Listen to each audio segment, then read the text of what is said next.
You're listening to Sox in the Basement, a production of the Broadcast Basement Limited, where every show is 30 minutes of good and comes from a basement bar on the south side of Chicago. Pull up a stool, pour a cold one, and join us right now for Sox in the Basement. Heard everywhere podcasts can be found, and always at soxinthebasement.com. All right, Ed, you got to tell me, are you panicked? I'm panicked. No, I'm not panicked. It's the beginning of the year. Panic. What the hell is going on? Look, I'm going to tell you something right now. If you have a Twitter account and you're on White Sox Twitter, stay off of White Sox Twitter. And if you don't have a Twitter account, stay off of Twitter just completely, because it's a mess, let alone the White Sox stuff. The reactions, the visceral reactions to every single pitch and every single game as this thing starts off are bordering on insane right now. And I don't know whether or not that's a true measure of how Sox fans are really reacting. And look, the Sox in the Basement account has at times said some things too over the first week, like, wow, that ain't good. Like, I'll be honest with you. It was on national list, best bullpen in baseball. Sure didn't look like it against the Angels, did they? Out in Anaheim, right? little ugly out there beyond Garrett Crochet and Michael Kopech, but right. And Jose Ruiz, oddly enough. You know, you can question, it's valid to question what Tony La Russa did at the end of that series in Anaheim. The idea that the guy that you spent so much money on, the guy that you spent enough money on in the offseason, that your owner's strict budget did not allow for other pieces that may have been need pieces because you spent so much money on Liam Hendriks. If he doesn't see the field in a game that is tied, that is close, and you get walked off on, that is a waste of resources, and your manager should be questioned every single time. This idea that he only comes in save situations, absurd. I don't want to see that anymore this year. No, that was a mistake, and I guess I could see a little bit about what he was trying to do. If he can get through if he can get through and get them the lead, then he can bring in Hendriks to take care of the 10th. But yeah, it's put Hendriks in the 9th. Just have him go another couple of innings. It's fine. I think Tony's trying to feel out the bullpen. He's trying to see what he has, who he can use in certain situations. That's going to take some time.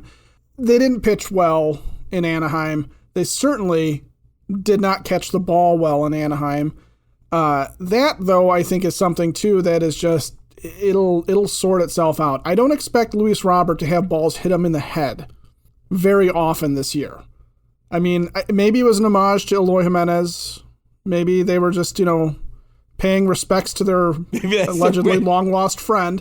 Their way of paying homage to Eloy was for everybody in the outfield to play terrible defense, for Adam Eaton to not be able to field a fly ball, for Luis Robert to let one go off of his head. Like, all defensive miscues were really actually a tribute to their fallen left fielder, who is nothing but a defensive miscue over and over again. Maybe that was the reason. Then Andrew Vaughn goes out, makes a great play the other night, where he goes up against the wall and makes a catch. And let me tell you something, I don't think he's necessarily doing the wrong thing by not having Vaughn in the lineup every night to start, because he's trying to take a guy who didn't get a ton of at-bats in the minor leagues, and I think he's trying to ease him in.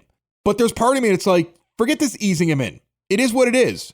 You as a team rolled the dice and didn't go out and get another bat to be the DH because you were assuming that Andrew Vaughn would be ready for the start of the season. If Jimenez doesn't get injured, that was going to be your DH. He was supposed to be your everyday guy, so I want to see him in the lineup.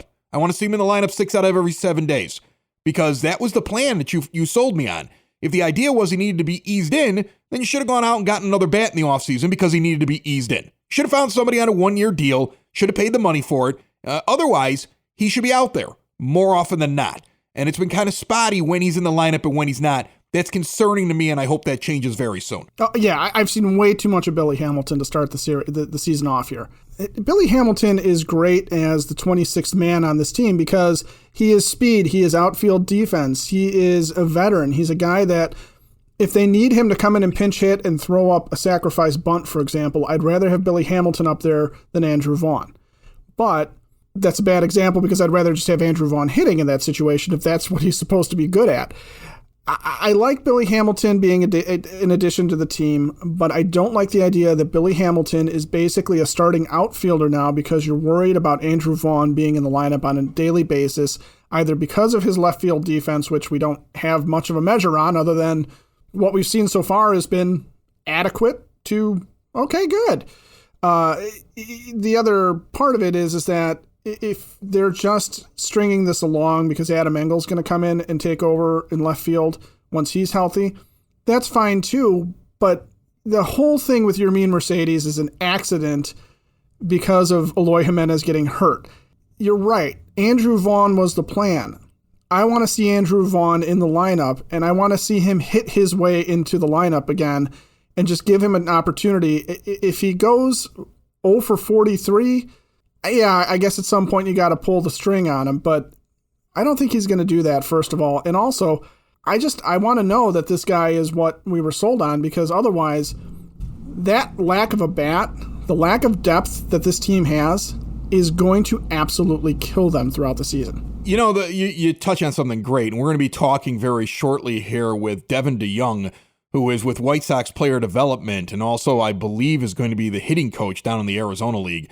With the rookies this year, and he's down right now at Camelback Ranch working with these young players now that they've finally gotten a report, and they're finally getting to play with each other because of the restrictions last year. So I'm expecting some interesting details. I saw him tweet something last night right after we had recorded the interview, because while he was talking with me, he got really excited about a few things, and you're going to find this interview very interesting when he joins us here in just a few moments. Remember, this is all brought to you by Family Waterproofing Solutions, Sox in the Basement.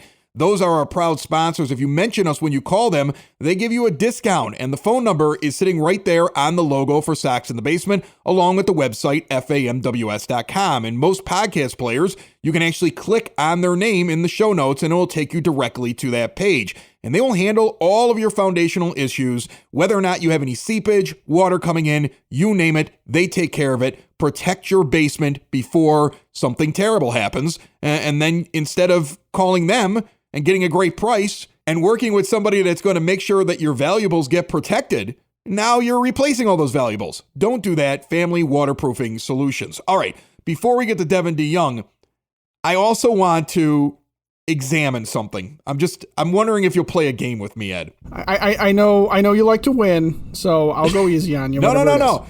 In reality, you will be playing for you. I'm going to ask the question, and I'm just going to see what you think is the answer.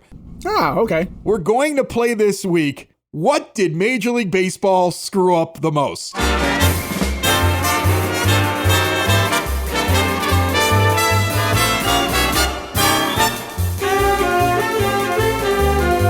And I want you to tell me what you think was the biggest screw-up that they did over the past week. We'll start with something easy, and it has to do with the Texas Rangers and also the Washington Nationals. For the second straight season, the Washington Nationals were delayed because a bunch of them tested positive for COVID. Like, the first time it happened, maybe they would have learned as a franchise not to let that happen a second time. Major League Baseball has kind of dropped the ball on making sure all of their players had vaccines. We talked about this a couple of months ago, like, they're going to figure this out. This is a multi-billion-dollar business. You would protect your business here and find vaccinations for everybody. Some teams have them, some don't. Turns out it's up to the teams, and the White Sox better not screw this up. Go get your team vaccinated, make it available to them. But back to the Nationals, what a mess. Looking at all the protocols that MLB has in place, they're still trying to be as safe as possible. And yet with all these restrictions, there was a full crowd in Texas for opening day, maskless. There was 40,000 people standing around two of your ball clubs, breathing on them in unison. So what is your policy? Well, I think the problem is you're drawing a correlation between two things that are really not equally controlled by MLB.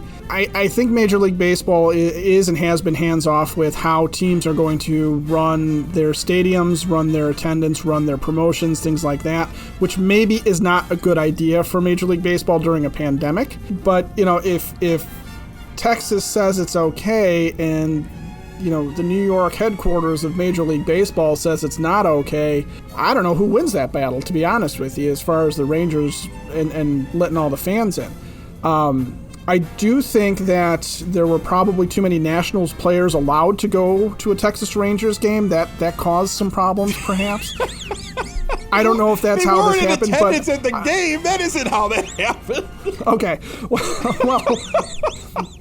then I think what Major League Baseball has to do with the Nationals is grab somebody and just smack them around. Let's get to the second thing. Maybe this one will be the winner of the biggest screw-up of the week for Major League Baseball, and that is what happened with the Reds and Nick Castellanos. Now, I don't know if you saw this, but he got hit by a pitch a day, I believe, after he had pimped a home run, which, by the way, Major League Baseball has encouraged its players to do. Right, yeah, and he didn't pimp it that badly, frankly. It was a good pimping. And I've seen plenty of home run pimping going on this week, and I love it. I love it when TA does it. I love it. I saw Yasmani Grandal crush one the other night, and he knew it, and he pimped it, and my son sitting next to me goes, wow, that was a great bat flip. Like, that was a man bat flip. Like, the kids love it, and Major League Baseball, whether you agree with it or not, has encouraged it. So now he gets hit by a pitch, which he believes that's the reason. He doesn't charge the mound. He takes his base. And then he finds his way around, and he scores on a play at the plate where the pitcher that hit him is trying to beat the throw coming from the catcher behind the backstop on a wild pitch before Castellanos can get home. And he makes this great play and collides with a guy who just plunked him and gets up and flexes. He just gives him the old Hulk Hogan treatment, the old Lex Luger flex, you know? The bench is clear. He actually keeps his arms behind his back the entire time and initiates no contact with anybody. And for doing what Major League Baseball has encouraged its players to do, he's suspended for 2 games. Meanwhile, Yadier Molina, who actually makes physical contact and initiates the fight... Right! Nothing. Which one do you think was the dumbest thing that they did? Well, it's the Castellanos thing. Sox in the Basement listeners, do the hard work. And if you're a hardworking man or woman on the South Side, you need to be outfitted properly. And that's why you should visit Red Wing Shoes in Evergreen Park, New Lenox, and Geneva. A work boots specialty store that carries sizes from 6 to 16 and feet as wide as 4E. A 115-year-old company that came out of Red Wing, Minnesota. And one of its largest stores in the entire Midwest is in Evergreen Park, Illinois, ever since 1976. When you're on your feet, the footwear is everything. So why not get an expert fitting? They warranty, repair, and offer free conditioning with laces. And they also carry Carhartt work clothing as well. Located at 3347 West 95th Street in Evergreen Park, Illinois, at 208 East Maple Street on Route 30 in New Lenox, or at 1749 South Randall Road in Geneva. Visit them today. You work hard. You've earned it. Red Wing Shoes. Joining me on the phone line right now here, and this is kind of a fun treat. We've talked with Devin DeYoung before. He is with White Sox Player Development. When he got hired, then a pandemic broke out. And we were talking to him about everything that was going on with working with young players. It wasn't exactly, I think, how he planned it to go. But now in Arizona, I can hear him flying down some desert road in the background there as he's heading back from Camelback Ranch to his hotel. He's just finished a day of working out with minor leaguers. Minor league camp is going on. How are you, Devin? I'm great. Thanks for having me on. Hey, thank you. You have been with several different organizations. The closest one to our location is the Windy City Thunderbolts. How much are you missing Thursday night wrestling right now at Windy City Thunderbolts games in Crestwood? In the AZL, not many people come to the games, but that kind of makes me miss like all sorts of characters coming onto the concourse and throwing each other around after a Thursday battle. Strangely, an old wrestler from like the late 90s who was like a superstar comes walking in with a beer gut and says hi to you before he goes and wrestles. Oh, yeah, man. But like I met Booker T one time, and his hands are like enormous. I was like, oh, my God, he's going to crush me. All right, so listen, you finally get to go do this camp. It's been a long time coming. What did it feel like to get out there? What's it like to see a lot of these players, some of which really got denied an entire season last year? How are they feeling? How are you feeling? To be honest with you, it's like minor league camp right now is like a bunch of caged animals. Everybody is bigger and stronger. For the first time ever, they've had over a year to just train. And, all the guys that were like, yeah, you need to gain a little weight, they gained it. You need to get some strength. So right now, we are just banging the ball around the yard.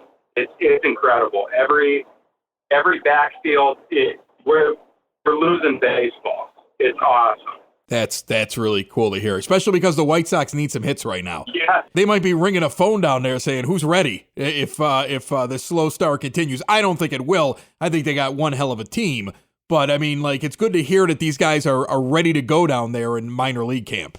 Oh, yeah. It's an exciting group. But I think Yerman Mercedes is doing enough for the entire team. So he's doing okay. How much fun was it to watch that in his first week up in the majors when I wasn't even sure if he was going to make the team? I mean, Eloy Jimenez getting injured is maybe possibly the only way he makes it on that 26-man roster, because he wasn't really being considered by most people we talked to as a guy who was going to show up. And then it was like, well, they need an extra bat. Let's go with Yermin.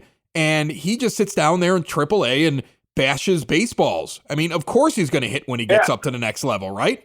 I believe he's a very elite level. He's a top tier big leaguer offensively. I think his skill set, his mentality, his execution is just as good as it gets. It's tough when you have a bunch of superstars on your big league roster, but he's incredible. He's so fun to watch, and his personality is just electric too. The guy's awesome. Is he the kind of guy that when you're working with younger players who might sit there and say, well, yeah, I mean, I could do whatever I want to here, but the White Sox have their plan and they have these young guys, and how am I going to break onto the major league roster? Is he the kind of guy that you point to and say, if you do it like that, they'll find room for you? Our approach is individualized. So, if you kind of are fitting our ideals, we kind of let you be, and then we're not going to say, hey, Yerm, we're going to need you to stop hitting baseball so hard. So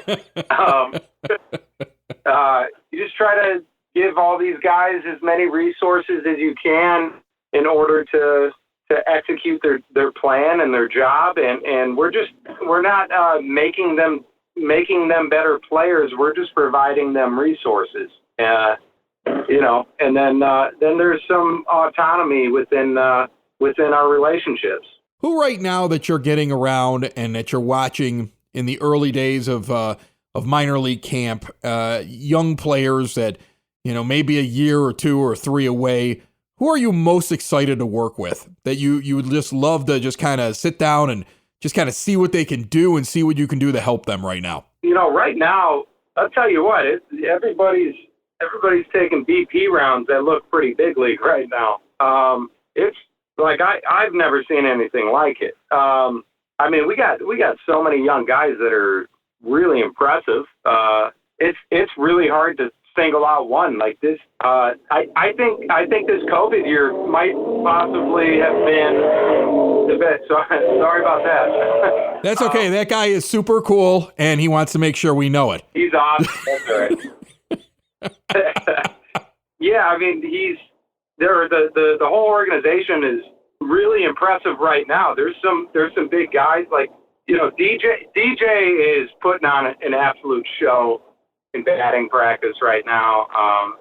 But we're still early days so far, so we're excited to see how batting practice looks after we play some games. You started to say something there I want to go back to before the car was revving behind you about COVID. And I think what you were going to say, and correct me if I'm wrong, but I'm starting to get the feeling talking to you that the year off, because they weren't focusing on playing games every day, you've got an awful lot of guys that did the other things that are maybe harder to get guys to do.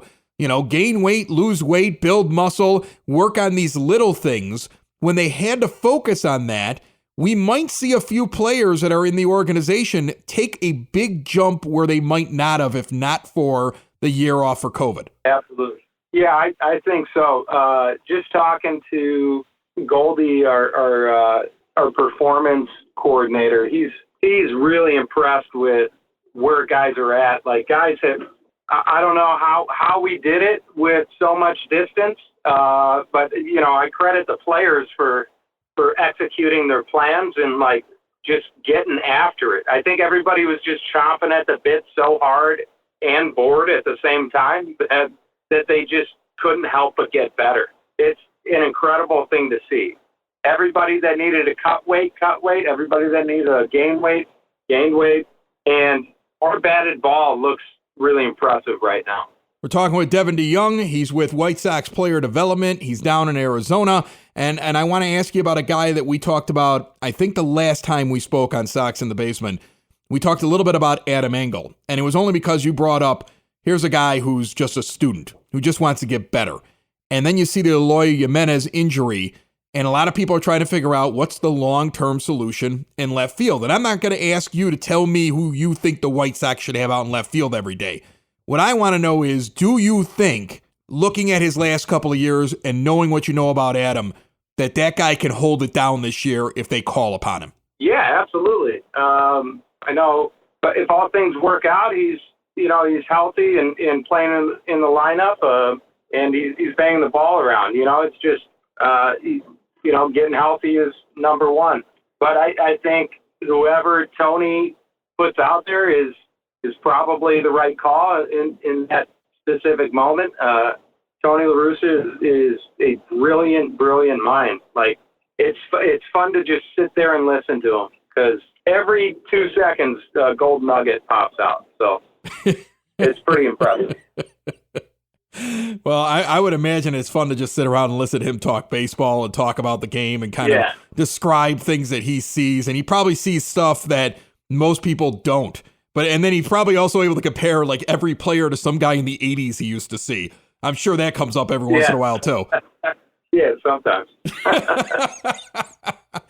Well, Devin, what's your plan now before I let you go? Like, what are you doing over the next month? And then what are you doing during the season? Do you know what their plan is for you in terms of where you're going, what you'll be working on, who you'll be working with, and where it will be? Yeah, I'm going to be the Arizona League hitting coach in rookie ball, and utilizing our tech lab as much as possible with our young guys, and hopefully I can do that role some justice for the organization. But the plan is just flat out help players. That's it. Give them every resource I possibly can, and hopefully they like me. But I'll try my best to be a resource for them. And I think we got a pretty special group down there. I mean, we seem to be pretty loaded at all levels right now. It's pretty exciting. Well, I hope they like you down there, and I hope it goes well, because I think every baseball fan knows that the first person that gets blamed is the hitting coach. Like, somehow you have something to do with what they do on a 3-2 count. I mean, it's maybe the most unfair position to be in as a coach, is being the hitting coach of any organization. Because like when the team goes into a slump, somehow it's your fault. And when the team is hitting, and everybody forgets your name. Like, so good luck with that. That's okay. I'll take the blame, 100%, because this is a dream job, and I'll take scrutiny to live my dream. So I'm okay with it. That's awesome. Devin DeYoung, he's going to be the hitting coach down in the Arizona League. He's a Chicago White Sox player development guy. He has been all over the place, like I said. Used to be out at the Windy City Thunderbolts games in Crestwood, and he's living the dream down there in Arizona. And I appreciate you checking in with us, and definitely go out. I'm sure it's beautiful here in Chicago, so I can imagine it's like 10 times better in Arizona. And I'm sure there's a cold one with your name on it, so I'm going to let you go. You have a great night. Real quick, I'm going to say, if you'll let me, I just want to say hi to my daughter, Ella Ray. I love you. Well, hello, Ella Ray. That's your dad, right? I mean, you know what? I never remember my kids. Your father remembered you. That's a good dad right there. Like, I never remember my kids. I'm on this show all the time. You're in St. John, Indiana, right? So she's nearby Chicago? Yeah. So I'm going to take this opportunity to to give a shout out to all the Division I softball coaches. My daughter hit a ball 138 feet today. She's 8. So. But I know how they go about recruiting. I know they like to recruit young. So you got to work on those scholarships early, Devin. You got to work on them early. Now I have evidence that I tried. So. That's Devin DeYoung. He's with the White Sox. Thanks a lot, buddy. Thank you. A lot of you might not know this, but Sox in the Basement is just one of many shows that are part of the Broadcast Basement On Demand Radio Network. I'm on some of them. Some of them I actually just produce for people. One guy who came to me recently and said he wanted to do his own podcast is Butch Zemar. Now, Butch does insurance. Right away, you're like, oh my gosh, that's boring. Listen, what he does is he finds insurance plans for companies, big and small. I sit here and listen as he does his little thing each and every week on the Zemar podcast, and I have learned a ridiculous amount about insurance. Like, basically, I haven't been using my insurance correctly. I haven't been picking my plans correctly. My bosses have never given me the right kinds of plans. Every single thing I've ever read or heard about health insurance is like wrong. Open enrollment's at the end of the year, but you really want to get started now. So if you're a CFO, HR professional, or owner of a company and you're tired of the typical health insurance premium increases each year, now is the time to reach out to Butch Zemar at Elite Benefits of America. He operates right here in Chicago. He's a big White Sox fan, and he's going to take care of you and your employees. Hit him up on his email, butch@elitebenefits.net, or visit elitebenefits.net on the World Wide Web. When was the last time anybody called it that?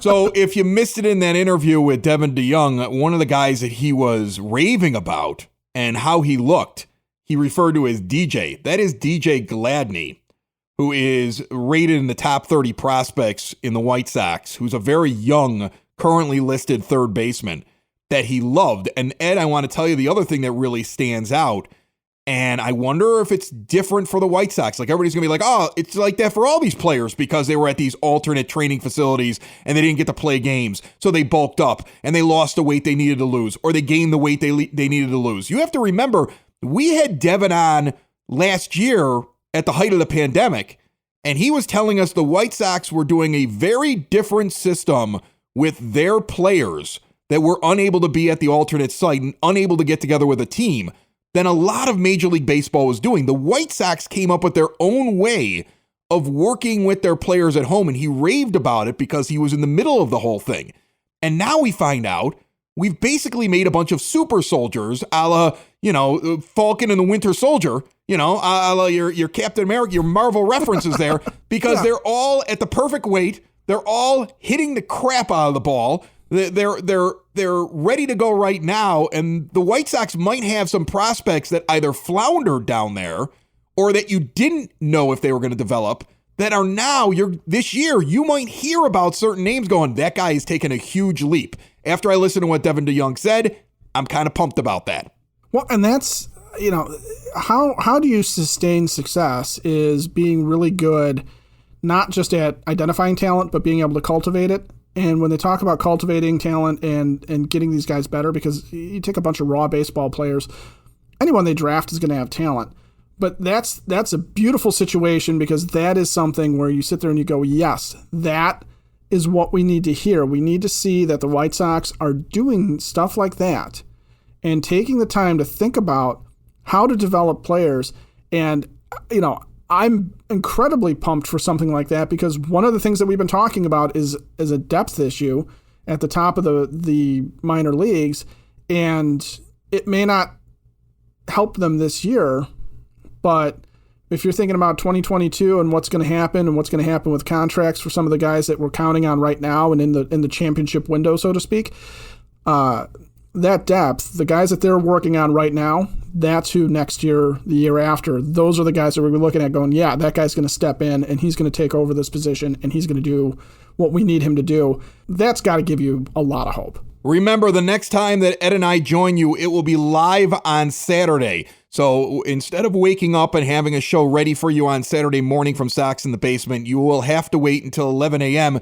where we will be live on the Podbean app. You can get that app for free and listen live at soxinthebasement.com. It's very easy to use. It's available on all your different types of devices, or you can just wait for the on-demand version that will come out after we're done with the live broadcast. The live broadcast will be at 33rd and Princeton at Cork and Carey at the Park for Game 2 of a 3-game set opening weekend for the White Sox against the Kansas City Royals. A who's who of folks that cover the White Sox coming and joining us over at Cork and Carey at the Park. You never know with how a day goes, but we're expecting to see Scott Merkin, Jordan Lazowski, Matt Sawaski from Pinwheels and Ivy Pod is going to be there, hoping to have James Fox stop by, and a few other folks. I think we're going to be 108ing with at least one member of the 108, if not all three. So it should be a great time, great food, indoor and outdoor seating at Cork and Carey at the Park. Come on over, have a beer, get ready for the game with us. And if you're not going to the game, don't worry. We're hanging out during the game